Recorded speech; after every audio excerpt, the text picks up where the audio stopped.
What's up, y'all, and welcome to another episode of Drop Balls Podcast. Hope you all are having a good week so far. Hope y'all were able to enjoy some good football this weekend. We had college football, NFL football on Sunday and Monday. So I hope y'all were able to enjoy that. Sit back, kick your feet up, have a drink or two, and enjoy the games. I got a packed show for you all today. Talk about week 7 of the NFL, as well as I posed a question: do Chad Johnson, aka Ochocinco, and Brandon Marshall deserve to be in the NFL Hall of Fame? Now, I'm going to answer this question. I'm going to give you all my opinion in this show and what I believe should happen. But before we get started, I do want to let you know this show is being brought to you by Black Elephant Brand. If you haven't done so already, go visit blackelephantbrand.com. We got our breast cancer awareness stuff up there. It's fall time. We also got hoodies, all different types of stuff. So make sure you visit the website. I will put the link in the description. That's blackelephantbrand.com. And use the code DROPBALLS to get 15% off of your first purchase. Also, this episode is being brought to you by Thrive Fantasy app. If you like making prop bets, you like betting on sports, and you don't want to do all the research, prop up with us on Thrive Fantasy app. They take all the guesswork, all the research out of it, because they only ask you questions about the top tier players in their sport. So you don't have to even research players you don't even know who they are. But sign up today on Thrive Fantasy app, and when you sign up, use the code DROPBALLS20, and they will match you instantly up to $50 after you make your first deposit. So you make a $20 deposit, they match you $20. You make a $30 deposit, they match you $30. Make a $50 deposit, they'll match you $50. So go ahead and download the app. It is available on the Google Play Store and on the Apple iTunes Store. Download the Thrive Fantasy app today. I will also have the link down below for that as well. But before we get started today, let's just cue the intro.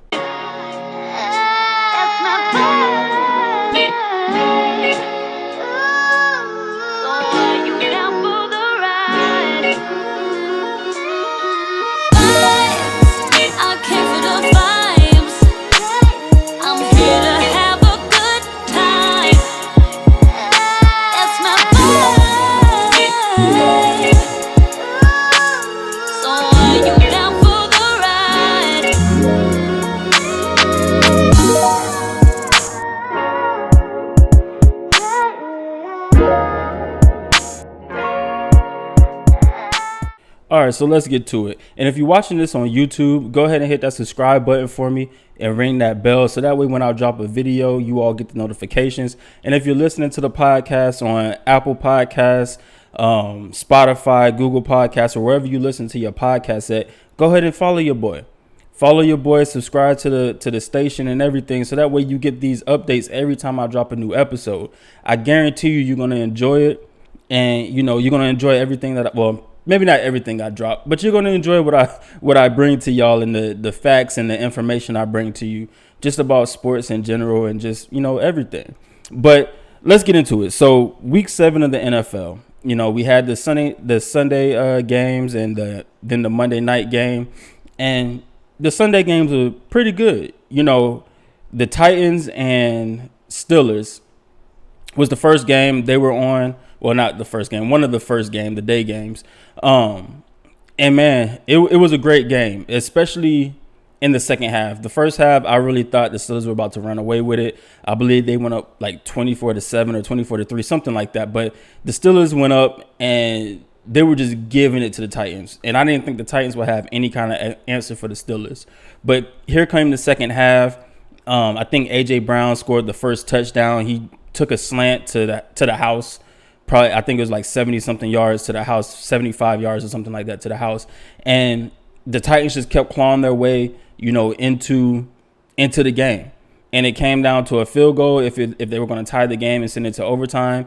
And Gostkowski ended up missing it. But they played a hell of a game, defense and offense, both teams actually. And, the Steelers, I think, I'm going to have to give credit to Damian Adams of The Real Deal with Damian Adams podcast. He said the Steelers are the most complete team in the NFL right now, and I have to agree with him.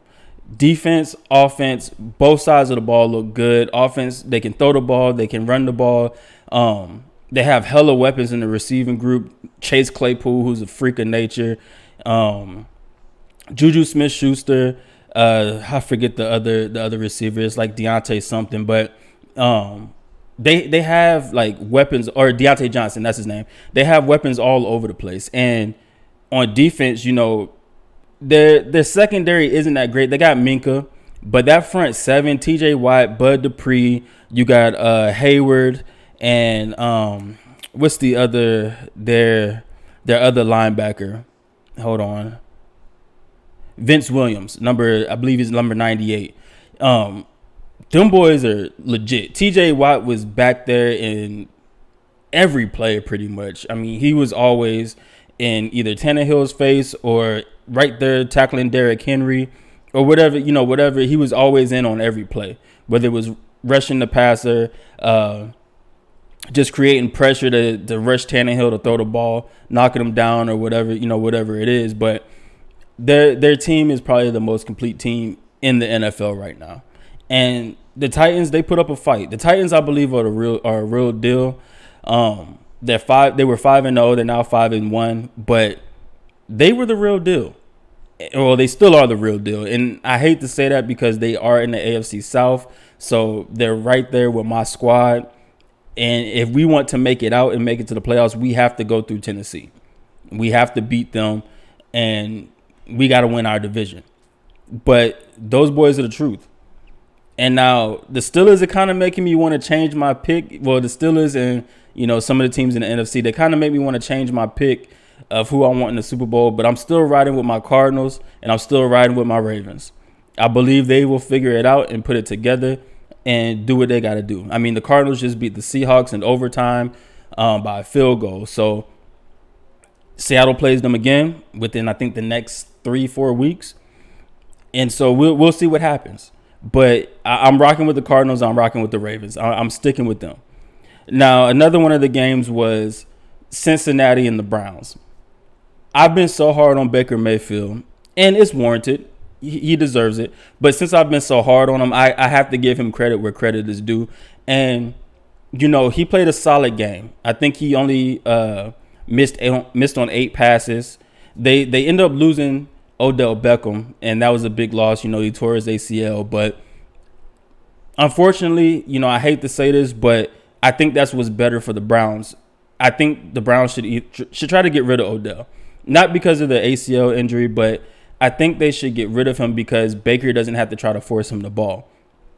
And without Odell, I think Baker is a better quarterback because he's not sitting there thinking, oh, how can I get the ball to Odell?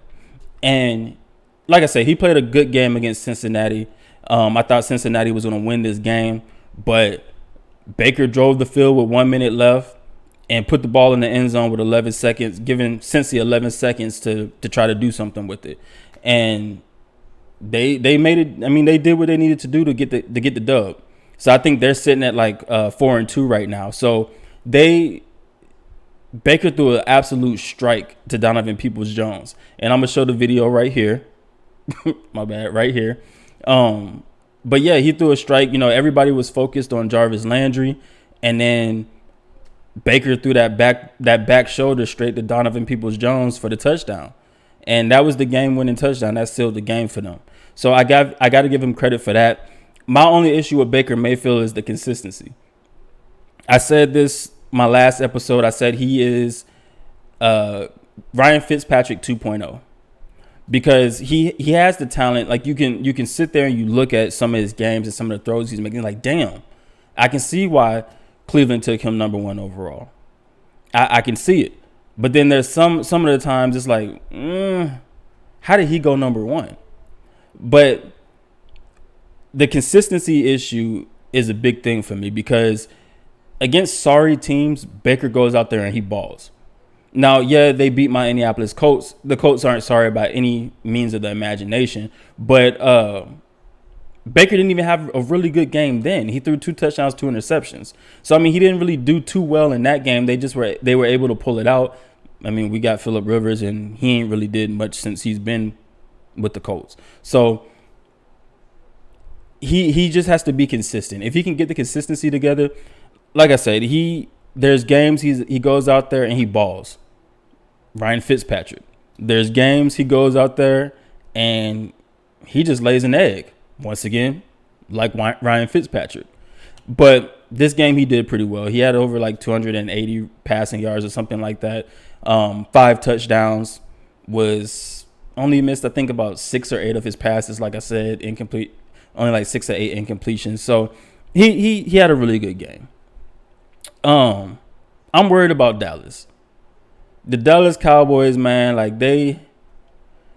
I don't know what it is, but it looks like they've given up on the coaching staff. You know, they came out, they said some people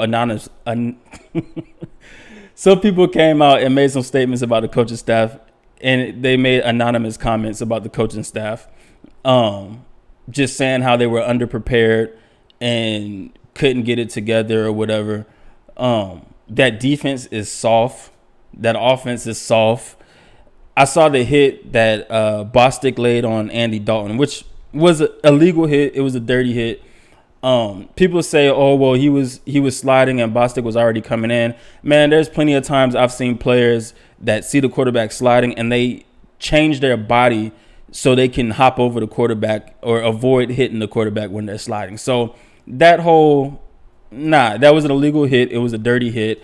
And it put Andy Dalton out the game. Now, the reason I say the Cowboys are soft is because in that moment, we would have been scrapping. If I was on that offensive line, we would have been scrapping. We would have been fighting Bostic. We would have been fighting the Washington football team because that's unnecessary and it's uncalled for. Now, Bostic was ejected, and so that was a good thing. They did the right thing with that, but I don't know. Dallas has to figure it out.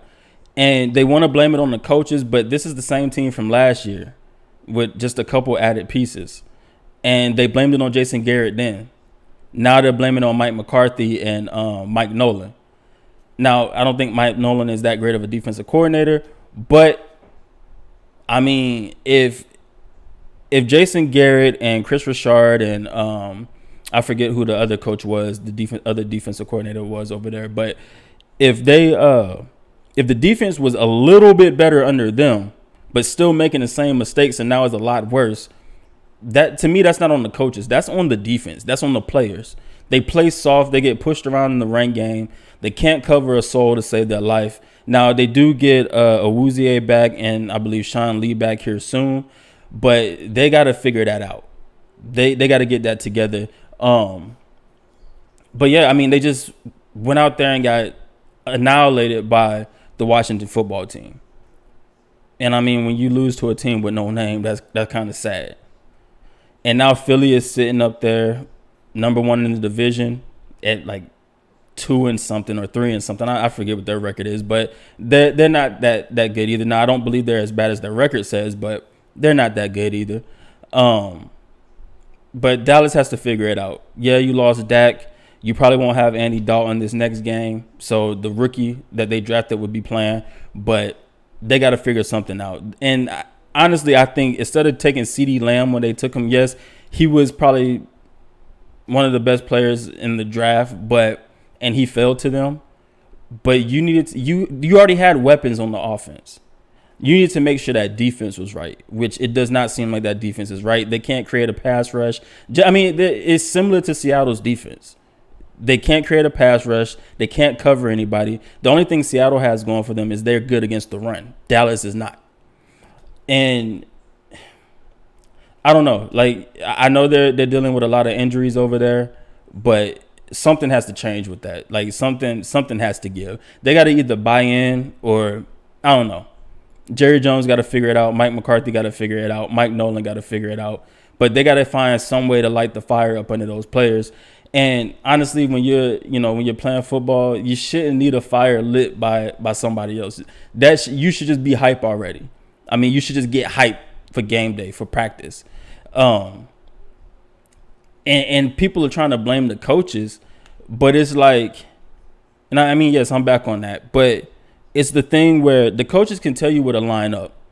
They can tell you what gap you need to go through. It's up to you to go out there and perform. So if you're not performing or if you're playing soft, that's not the coach's fault. If you're playing undisciplined, that's not the coach's fault. That's your fault because you're the product that's on the field. So you got to figure it out while you're on the field, and you got to do what you got to do. And I said Alden Smith would probably get most improved or comeback player of the year. And I still believe that because Cam Newton looks like a shell of himself right now. And Big Ben is doing okay. So, it'll probably be between him and Alden Smith on, comeback player of the year. But that's about the only bright spot that Dallas has on their defense. They got Van Der Esch back. Jalen Smith he's still him, but they just give up a lot. They give up on a lot of plays. They can't cover and they can't play the run. And lately their offense can't really score points. So I don't know if that's any indication that maybe they should be paying Dak. Or also maybe they made a mistake on paying Ezekiel Elliott all that money they paid him, because dude has been fumbling the ball left and right. And he's been good in fantasy football because I have him on my team in fantasy football. But last week, those fumbles, and just every week he's fumbling the ball. I believe through 6 games, he already has about 5 fumbles, 4 loss or something like that. So Dallas got to figure that out, man. I talked about Cincinnati and the Browns, and I forgot to bring this up, but I believe Cincinnati has a very bright future. They have a lot of young players. So on their 53-man roster, I believe about 32 of those players are under 5 years of experience. So that's a pretty young squad. On defense, they have 4 starters that are under 5 years of experience. They got Sam Hubbard, who I believe is he's the defensive end, but I believe he's his second year in the league. Jermaine Pratt, I believe it's his second year in the league. Darius Phillips, who's their corner, and then Jesse Bates III, who is their safety. And then on offense, you have 6 players that are under 5 years of experience. We already know about Joe Burrow and T. Higgins, who seem to have a very good connection on the field right now, even though they played each other in the national championship and LSU got the upper hand over T. Higgins and Clemson. But they seem to have a pretty good relationship going now. Drew Sample, their second-year tight end. Jonah Williams, their left offensive tackle. I believe he's 2 years in the league. Michael Jordan, their left offensive guard. Alex Redmond, their right offensive guard. So they have a very young offensive line, a young quarterback, and some fairly young receivers. I believe A.J. Green is the oldest receiver out there. Boyd, T. Higgins, John Ross, and I forget the other one's name because I think he's injured. But they're all young. Auden Tate. They're all very young.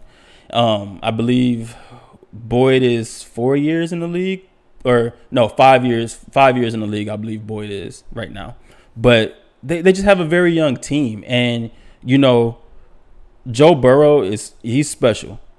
Him and Justin Herbert. So I've raved about Justin Herbert, since he got the start. Now I know the reason he's starting is because of what happened to Tyrod Taylor.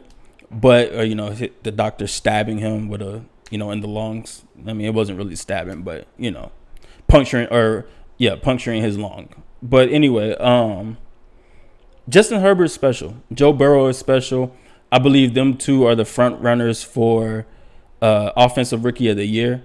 A lot of times it goes to the quarterback unless some other position just has some ridiculous behind year.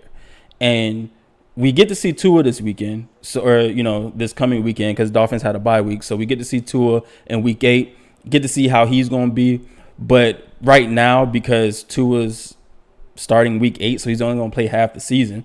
But Joe Burrow's been playing all 7 games. Justin Herbert's been playing 5 games, and they've been balling. Herbert's 2-4 right now. He's completed 124 of 184 passes, so he's throwing 67.4%. He has 1,542 yards, averaging 8.4 yards a throw. And I believe, is 12 touchdowns, 3 interceptions on the season, and 121 yards rushing with 2 touchdowns and 2 fumbles.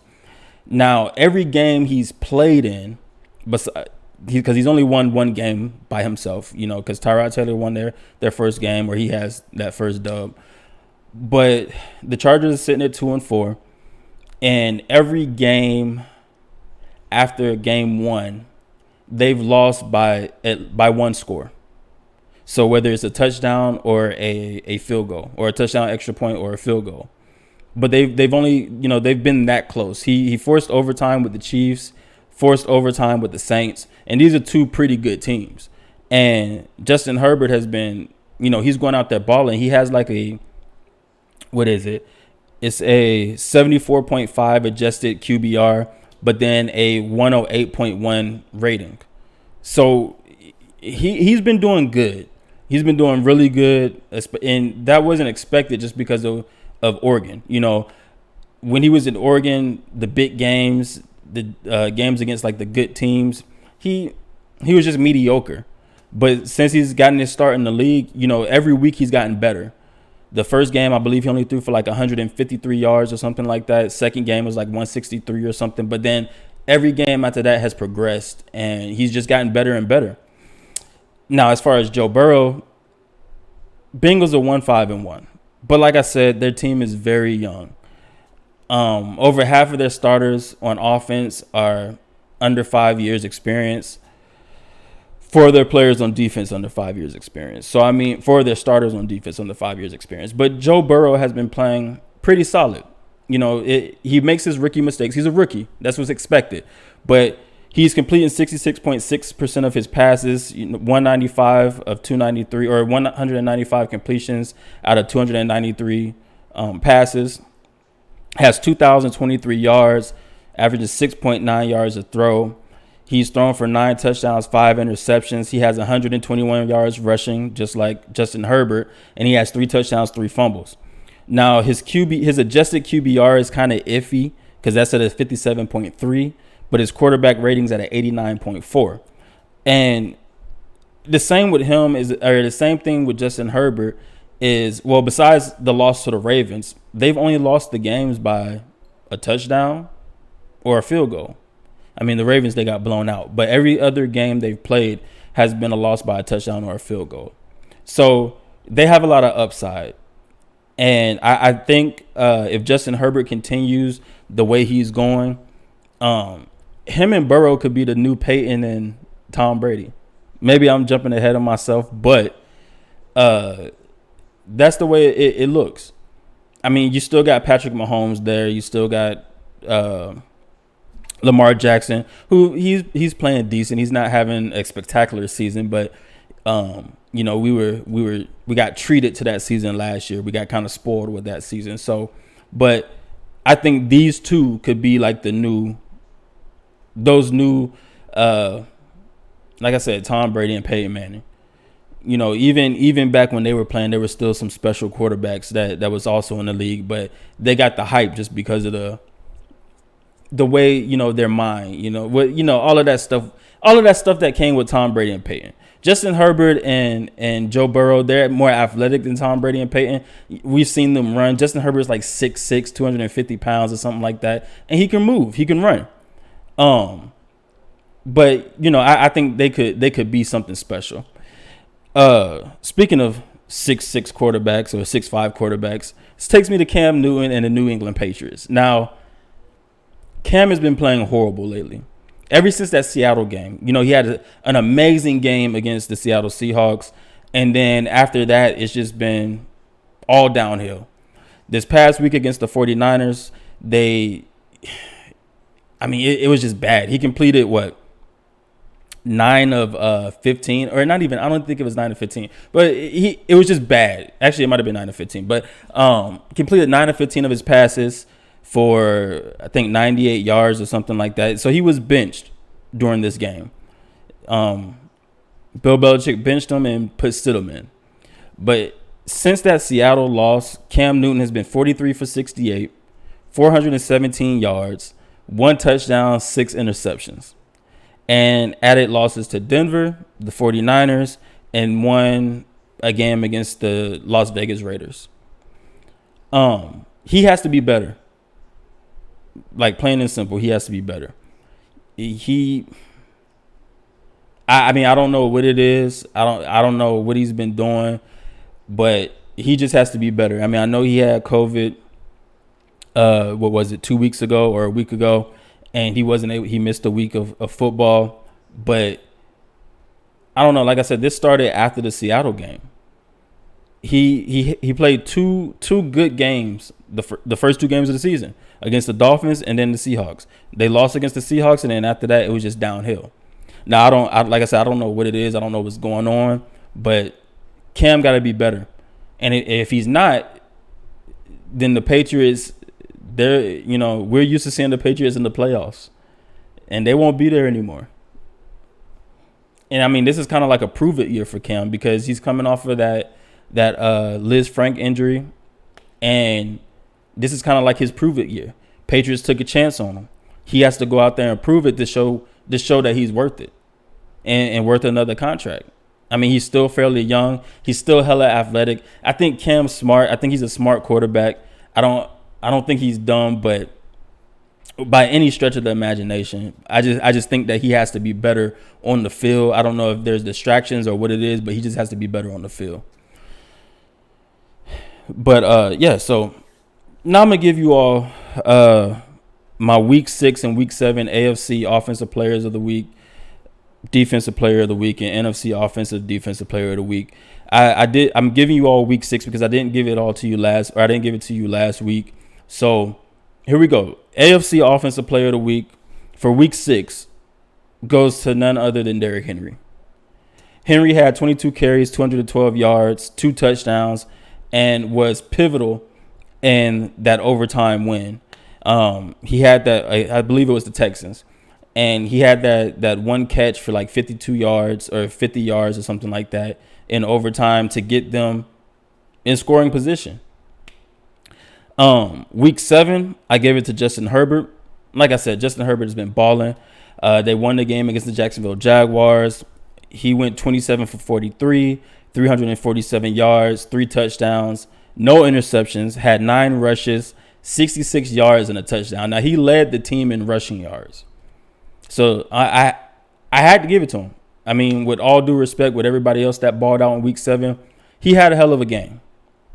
Now, the NFC offensive players of week 6 and week 7, week 6 goes to Matt Ryan. They won their first game. Matt Ryan went 30 for 40, 371 yards, and 4 touchdowns, no interceptions. And the second one goes to, or week 7 offensive player of the week for NFC goes to Tyler Lockett. Now, Devontae Adams was my runner-up until that night game with Arizona and the Seattle Seahawks. Tyler Lockett went dumb. Like, he went absolutely crazy, went nuts. He had 15 receptions, 200 yards, and 3 touchdowns. They lost the game. So he had all Russell Wilson's touchdowns. They lost the game, but I mean, he balled out. I can't even deny him the offensive player of the week for the NFC. I can't deny it. No matter how I want to put it, can't deny it. Yeah, Devontae Adams and them, they won the game. Devontae had 196 yards and 2 touchdowns, but I mean, 200 yards is more than 196. 3 touchdowns are more than 2. So that goes to Tyler Lockett. Now, AFC defensive player of the week for week 6, I got to give that to Bud Dupree.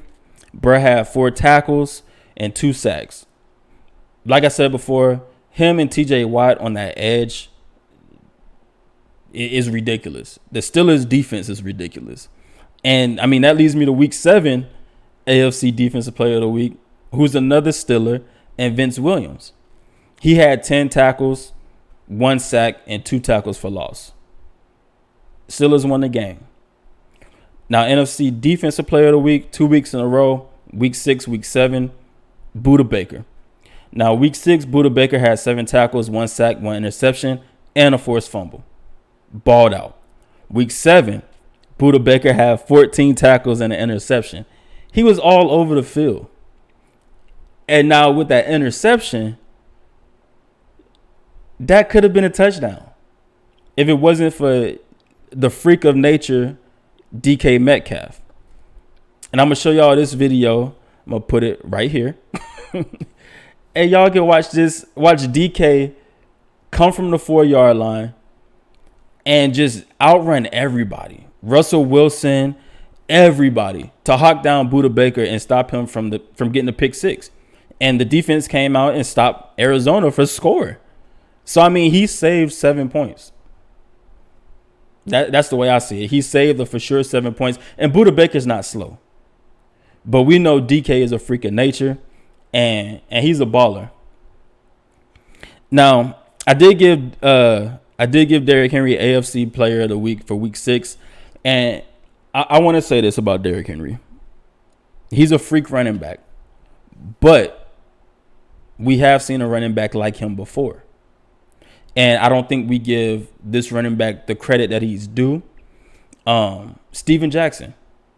And I think the reason we don't give him the credit he's due is because he spent his career on St. Louis. And St. Louis ain't really been good, since the greatest show on turf and all of that. Since Marshall Faulk and the boys. So I have to give him some props. And like I said, Derrick Henry is Steven Jackson 2.0. Steven Jackson was durable. He was big. He was 6'2", 240. Derrick Henry, I think, has an inch on him. He ran a 4.4. Derrick Henry ran a 4.5. He's just as big, just as strong, just as fast. Derrick Henry is Steven Jackson 2.0. And I'm not saying there's nothing wrong with that, because Steven Jackson was an absolute beast. He was nice. And if you don't believe me, go look at some of his highlights. For those of you who probably never saw him play, go look at some of his highlights. Go watch his videos. Go look at what he did. But yeah, I just had to give him his roses, man, because hey, he's a Hall of Fame nominee this year. First time. First year eligible. Hall of Fame nominee. And that takes me into my next segment of do Ochocinco, Chad Johnson, and Brandon Marshall deserve to get into the NFL Hall of Fame. And I'm going to make a case for both of them because I believe they do. But the reason I thought about this was because, I was watching Brandon Marshall's podcast, I Am Athlete, on YouTube with him, Ocho, Channing Crowder, and Fred Taylor, the great Fred Taylor. I was watching their podcast, and it had me thinking like, these dudes are Hall of Famers. And like I said, I'm going to make a case for both of them. Now, just like with T.O., how long it took him to get in the Hall of Fame because of his antics, I believe the same is with Ocho or Chad Johnson. Now, Chad Johnson, he was a personality, but he let his play do his talking, and he also talked. His famous thing was kiss the baby. He went to the sideline after one play and put on a Hall of Fame jacket or a gold jacket, and he was just a character. He loved to celebrate. He always got fined for it. I don't know if any of y'all remember the Ray Lewis, or when he tried to block Ray Lewis in the end zone or the red zone. But I think those antics and all of that is what's gonna hinder him from getting into the Hall of Fame. And I don't think he cares. I mean, as much. He's been nominated. This is his 5th nomination. He's on the list now. This is his 5th nomination. Do I think he gets in this time? No, because there's still Reggie Wayne on there and Torrey Holt. Last year, Torrey Holt and Reggie Wayne, they were both finalists. And also Peyton Manning's on the ballot a nominee this year. So they only let 5 in. And, Peyton, I believe, is a first ballot Hall of Famer. Reggie Wayne, I think he'll get in this time. Torrey Holt, I believe he'll get in this time as well. Calvin Johnson's also on the list. And there's a case that he could be a first ballot Hall of Famer. So I think that's going to keep Ochocinco off of the list. But this is his 5th time being nominated. And now when we look at the stats, if we look at the numbers, because the Hall of Fame is supposed to be based on your production on the field. And when we look at the numbers, his numbers suggest he should be in, especially when you put him against some of the other Hall of Famers. And the one I'm going to put him against is Michael Irvin. So Chad Johnson played 11 seasons. He played 166 out of 176 games. So very, very, very durable. 766 receptions, 11,059 yards, 67 touchdowns, 14.4 yards a reception, 66.6 yards a game, 4.6 receptions a game. He made a Pro Bowl 6 times. He was a 2-time All-Pro, or a 2-time first team All-Pro. And when you look at those stats, yes, he doesn't have a Super Bowl ring because he played for Cincinnati his whole career, besides the 1 year that he played for New England. So, and even with New England, I'm not going to say he was a shell of himself, but I think the biggest issue for him in New England is that he just couldn't get the playbook. The playbook was different, and it's New England. And you know how Bill Belichick is over there and what he expects of his receivers and all this and all that. And so I think with Ocho, when he went to New England, it was just a different beast from where he had been his whole career. Now, like I said, he played for Cincinnati. Carson Palmer was his quarterback. Not Trent Dilfer. Kittner was his quarterback. And, I mean, the man balled. The stats speak for itself. And when you put him up against Michael Irvin and Michael Irvin's stats, Michael Irvin plays 12 seasons, 159 out of 192 games. So he played one more season than Ocho. He had 750 receptions, 11,904 yards. Now, he did have less receptions than Ocho with about, 800 and something more yards, 845 more yards, 65 touchdowns, averaged 15.9 yards a reception, 74.9 yards a game, 4.7 receptions per game, 3-time Super Bowl champ, 5-time Pro Bowler, and only made the first team All-Pro team once. Now, Ocho has him in Pro Bowls. He has him as an All-Pro. He doesn't have the Super Bowl rings. I don't think Ocho has a playoff appearance because, no, he does. He does have playoffs. My bad. He does have playoff appearances, but he doesn't have the rings. And it took Michael Irvin, I believe, 3 times to finally make the Hall of Fame. He was nominated 3 times. The 3rd time he got in. Ocho has been nominated 5 times. Now, when you look at the stats side by side, they're very similar. They're close, very similar. Like I said, he's just missing the rings, but also the antics, the issues. And it's not even issues. I'm not going to call it issues. It was the celebrations, the taunting, all of that. To kiss the baby, telling the DBs what route you was going to run, just the trash talking and all of that stuff. And I think that's the biggest thing that's going to keep Ocho out of the Hall of Fame for a while. But does he deserve to be there? Yeah, he sure as hell does. The stats speak for itself. The production speaks for itself. He deserves to be there. And the same way, I believe, for Brandon Marshall. Now, Brandon Marshall has some off the field issues. I'm not going to really get into that because that's not what I'm talking about. But he has some off the field issues. And he played for about, I believe it's like 4 or 5 teams. Started his career with Denver. Went to Miami. Then went to Chicago with Jay Cutler. Who else did he play for? The Jets, the Giants, Seattle. And, he's a baller. Freak of nature. 6'5", I believe ran like a 4.5 40. And I'm gonna check that, but let me see.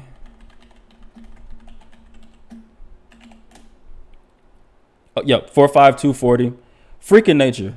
I mean, we think DK is a freak. We think all of these other. I mean, DK is a freak. He ran like a 4.3 40, but Brandon Marshall is just as big physical receiver. Had the most catches in a single game against my Colts when he was with Denver. Had like 21 catches. I believe the first half he had 10 catches in the first half. Ended the game with 21 catches, and everywhere he went, he produced. Like the man produced everywhere he went. So with Brandon Marshall, played 13 seasons, 179 games out of 208. Once again, very, very, very durable receiver. 970 receptions, 12,351 yards, 83 touchdowns, 12.7 yards a reception, 69 yards per game, 5.4 receptions per game, 6-time Pro Bowler, 1-time first team All-Pro. Now, I will say this. Brandon Marshall is not yet eligible to go into the Hall of Fame. He won't be eligible until 2023.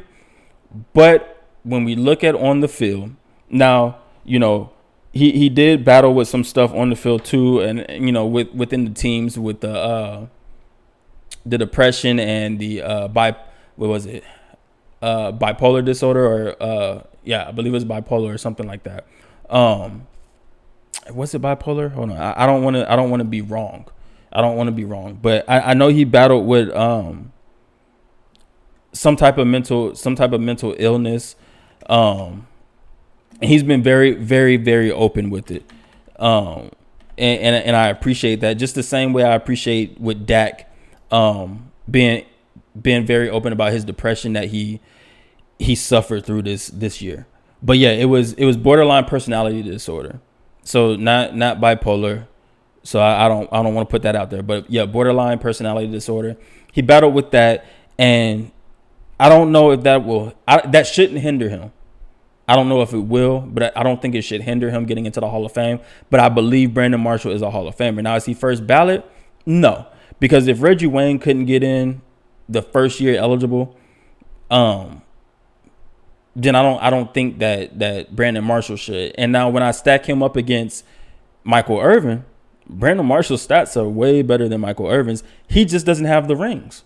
He played one more season than Michael, but Marshall just doesn't have the rings. And I don't know, that shouldn't hurt a player to get into the Hall of Fame, because football is a team sport. You can't, especially being a receiver, you have no control over if y'all win or lose games. All you can do is go out there and make plays and hope for the best. But you're not going to get the ball all the time. But when you look at Brandon Marshall's career, he was solid. For 12 seasons, bro was solid. Or 13 seasons, he was solid. When you look at his stats, it almost averages to at least 1,000 yards a year. Even when he had the down years with who was it? The down years with the Giants and with the Jets, because with the Jets he only had the last year with the Jets he had 788 yards. With the Giants it was 154, and then with Seattle it was 136. So the down years with Seattle and the Giants, he still almost averaged 1,000 yards a season. When you look at his stats, 86 touchdowns in 13 years, that adds up to about 6 touchdowns a season, 6.6 touchdowns a season. He produced on the field, and his health was solid. So those are my cases for Ocho and Brandon Marshall. They deserve to be in the Hall of Fame. When you stack them up against either other nominees or you stack them up against current Hall of Famers, besides like the Jerry Rice and all of those dudes, but when you stack them up against other Hall of Famers, their careers are similar. Not similar, but their statistics are right there in line with everybody else's. That's either already made the Hall of Fame as a receiver or is in line to make the Hall of Fame as a receiver. Now, like I said, Reggie Wayne, they don't stack up against him. Reggie Wayne played 14 seasons, 211 games out of 224, 1,070 receptions, 14,000 yards, 82 touchdowns. Now, Brandon Marshall does have more touchdowns, but 13.4 yards a reception, 68 yards a game, 5.1 receptions per game, 6-time Pro Bowler, 1-time first-team All-Pro, and a Super Bowl champion. That is the only thing that I think that they can knock Brandon Marshall and Ocho for. I don't think they should, because like I said, it's a team sport. They can't control that.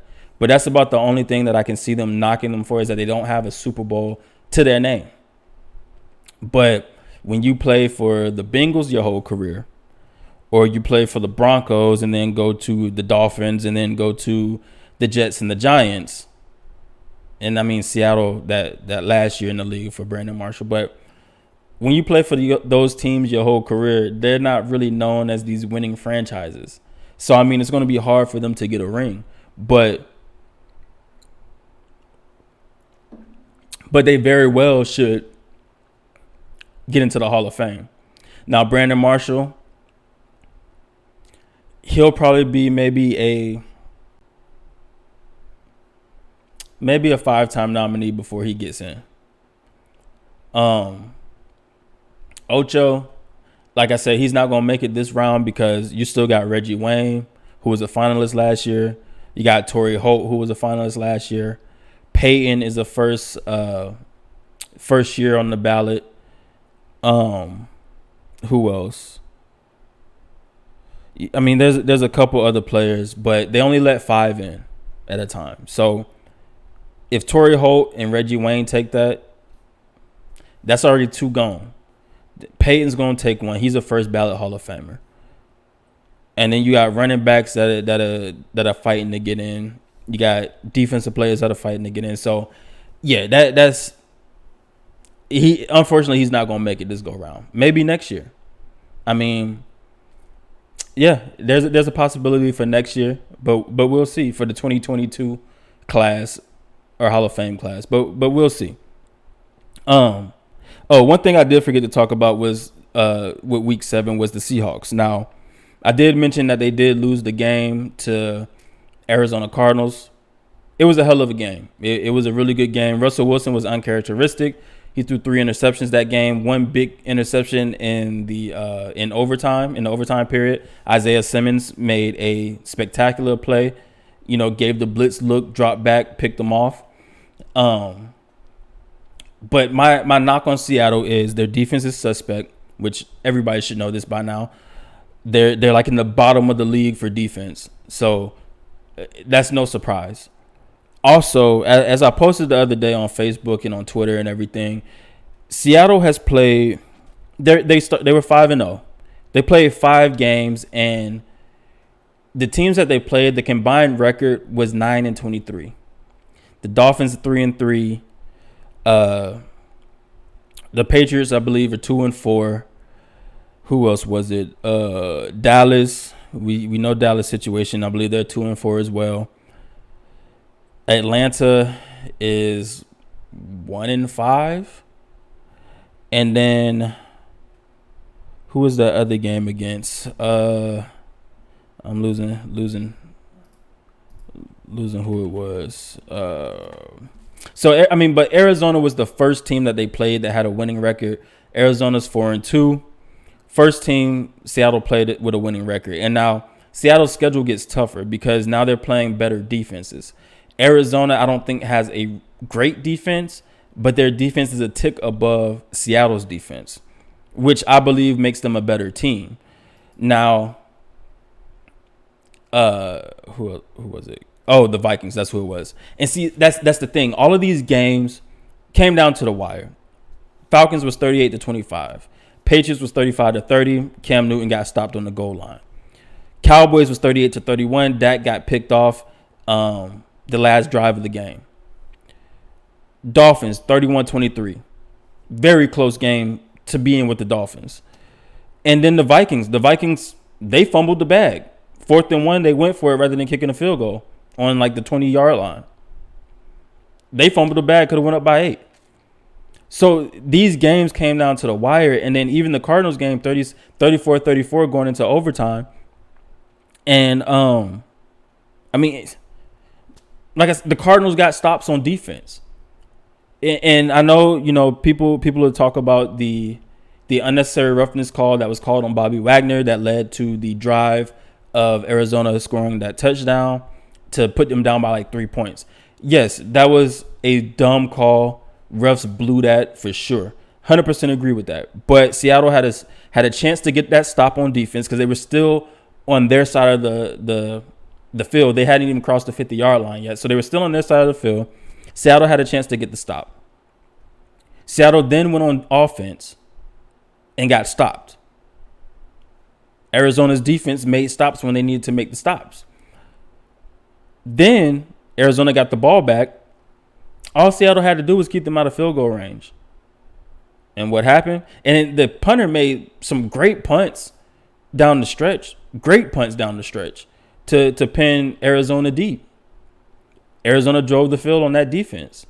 Kicked the field goal, forced overtime. And in overtime, Arizona's defense showed up.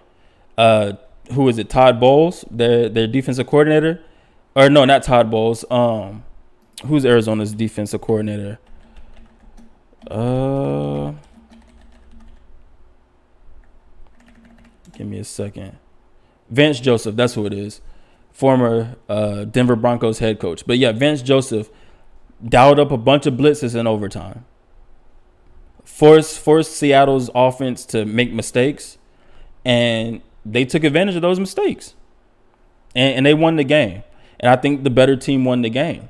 Now, like I said, Seattle has some challenges coming up. They got 49ers this week. 49ers their offense is okay. I mean, they're missing their running backs now, though, because Jeff Wilson Jr. got hurt, just came back, got hurt after scoring like 3 touchdowns on like 100 and something yards. But that defense is legit. Fred Warner is a beast at middle backer. Might be the best middle backer in the NFL. I mean, Bobby Wagner is very good, but that boy Fred Warner is a freak. He's nice. Bobby Wagner is nice too, but I think Fred Warner may be the best middle backer in the league. He's young. He's a stud. But they got the 49ers. They have the Bills, who have a better defense than the 5 teams they played before. They have the Rams, who have a pretty good defense and a great front 7. And then they have the Cardinals again in Seattle, which there's no crowd, so therefore there's none of that crowd noise. But they do have the game here in Seattle that maybe they win that game. I don't know. Maybe they split. But I think I can see Seattle going 12-4 on the season, making the playoffs, going 12-4. But it's going to be tough, especially down the stretch. Now, after this 4-game stretch, they have the Giants, the Jets, Washington football team, the Rams, and the 49ers. With that offensive line, I can see Washington giving them some hell. Hell, I can see Washington giving them some hell on offense a little bit just because that defense suspect. Now, do Washington win that game? No. But they play the Rams and they play the 49ers again. They could easily lose these next 4 games. They could easily win these next 4 games. Who knows? But it just gets tougher for them. They're playing better defenses, better teams. Like I said, their first 5 games was against opponents that had a combined record of 9-20, or that have a combined record of about 9-23.